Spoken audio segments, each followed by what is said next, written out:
Olá, seja muito bem-vindo aqui ao canal. Meu nome é Roberta Andriane Renault, eu sou da Vocação Jurídica e eu estou dando sequência a uma série de vídeos que eu me propus a fazer na Semana da Advocacia Criminal.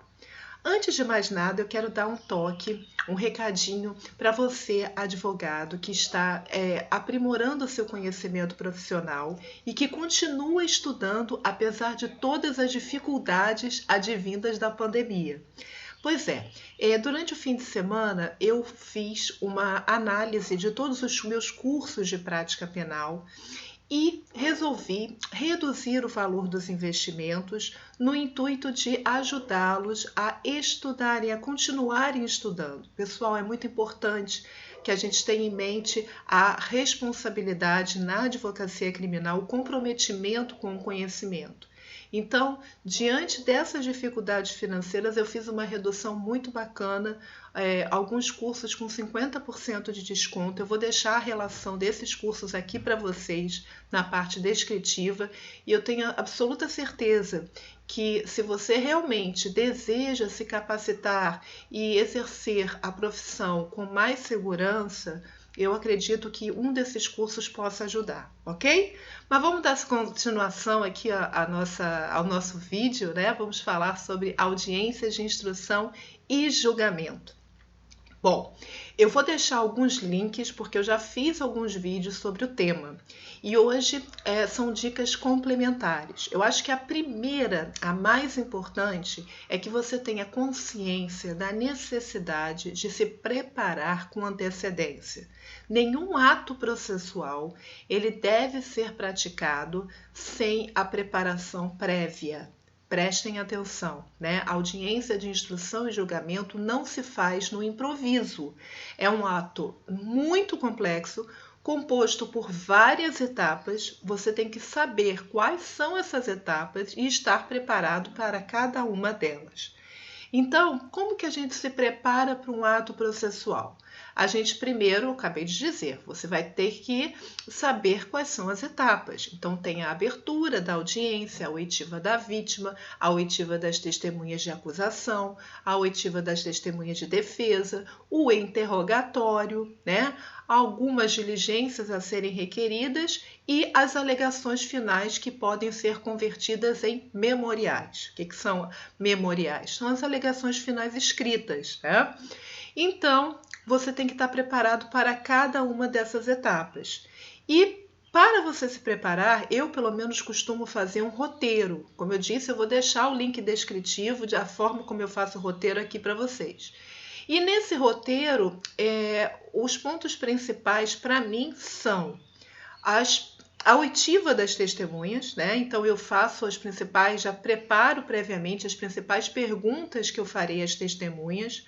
Oriento o meu cliente com muita antecedência, com muito preparo, muito cuidado para o dia do interrogatório, que é o dia em que ele vai exercer a autodefesa. É a primeira e única oportunidade que o seu cliente tem de sozinho dar a sua versão ao Poder Judiciário. Então é muito importante que ele esteja completamente preparado. E isso você não vai preparar no dia, né? Você vai preparar com antecedência. Então, esse interrogatório também eu deixo no meu roteiro preparado. Que mais? As alegações finais. Gente, essas alegações finais, por via de regra, são orais. Em alguns casos, o juiz ele pede para que essas alegações, ele determina, né, na verdade, que as alegações finais sejam convertidas em memoriais, que são as alegações escritas. Mas a gente não pode contar com isso. Então, a gente tem que estar preparado para o ato. E como é que a gente se prepara? A gente faz um roteiro prévio, né? Então, nessas alegações finais, elas vão ser geralmente pautadas na resposta à acusação, nas teses que nós já levantamos há um tempo atrás, no tempo da defesa apresentada. Ok?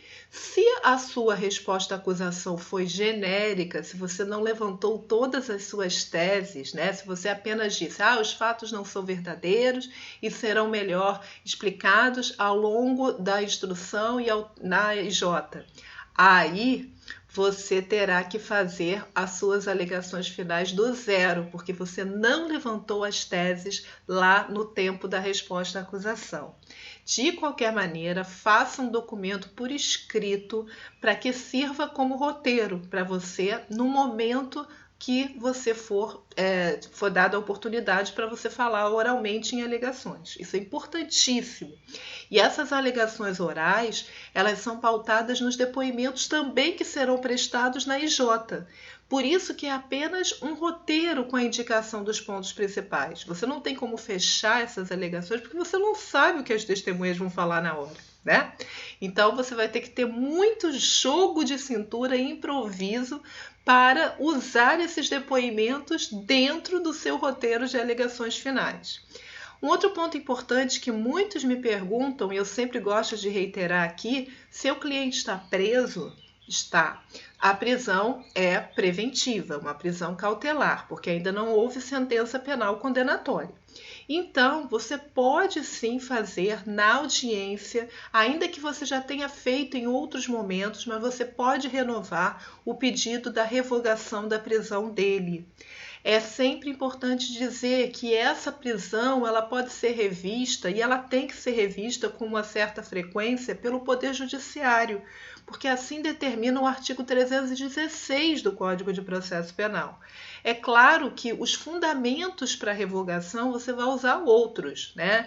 Então eu sempre uso um exemplo muito clássico. Imagina que o seu cliente teve a prisão preventiva decretada porque o juiz achou que ele pudesse ameaçar testemunhas. E para que essas testemunhas pudessem participar da audiência com total isenção, com total tranquilidade, ele decretou a prisão preventiva.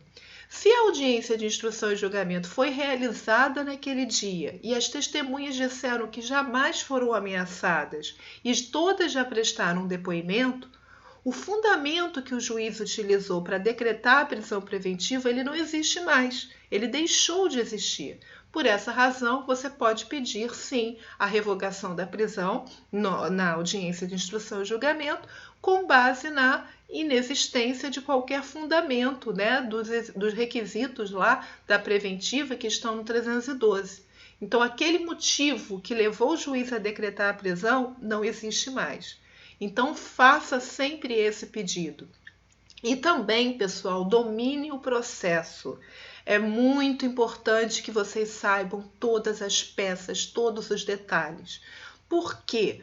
Porque às vezes uma testemunha mal intencionada, né, uma testemunha de acusação, por exemplo, ela pode prestar declarações no curso da IJ e essas declarações você tem como afastar através da leitura do seu processo, através do domínio. Às vezes um documento, uma perícia, sei lá, um detalhe que esteja no processo e que uma pessoa mais atenta não viu, você consiga atacar o depoimento daquela testemunha com base nessa documentação.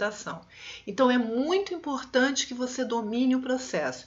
Eu acho que esse é uma grande carta que a gente tem na manga, até porque pode ser uma grande vantagem com relação ao Ministério Público. O Ministério Público ele tem várias audiências para realizar, vários processos para realizar, e é claro, no mesmo dia, né? E é claro que ele não tem a mesma disposição para estudar o caso, porque nós geralmente fazemos uma audiência por vara criminal. Eles não, eles têm uma gama, uma leva de audiências, e se a gente domina todos os pontos, é uma vantagem a ser considerada, tá bom? Outra dica importante, eu sempre falo sobre isso. Antes de você participar de um ato processual, assista a audiência de instrução e julgamento. Então imagina que a sua audiência vai ser realizada, sei lá, na 33ª Vara Criminal da capital. Agora, durante a pandemia, é impossível, né? Porque a gente está tendo um período em que os julgamentos estão sendo feitos, começando a ser feitos por videoconferência. Agora houve uma suspensão de prazos, eu não sei como é que vai ser essa situação, porque há, inclusive, a questão do lockdown, né, em alguns estados do Brasil. Mas, enfim, Em dias normais, onde a gente consegue ir até o local, que isso tudo vai acabar, graças a Deus, se Deus quiser, tudo acabará. Você se desloque até a vara criminal, onde é realizada a audiência, e assista várias audiências, né? Saiba como aquele juiz se posiciona, como o Ministério Público se manifesta, porque cada juiz tem um jeito diferente de conduzir a audiência. Se você assistir essas audiências anteriormente, quando chegar a sua vez, você vai ter muito mais tranquilidade para falar, né, e para participar da IJ, tá bom? Bom, eu estou dando encerramento à Semana da Advocacia Criminal, mas eu vou continuar falando sobre temas da advocacia. Não esqueça de olhar a relação dos links para você estudar sobre o tema IJ, a relação dos cursos que eu estou oferecendo de prática penal com um preço muito bacana para você continuar estudando. E se você tiver qualquer dúvida sobre o tema e quiser deixar algum comentário aqui no vídeo, será sempre muito bem-vindo. Ah, outra coisa importante, não esquece de se inscrever no canal se você ainda não se inscreveu e clicar no sininho para receber todas as notificações de vídeos novos, tá bom? Beijo grande para você, fica com Deus, uma ótima semana e até a próxima oportunidade, se Deus quiser. Tchau!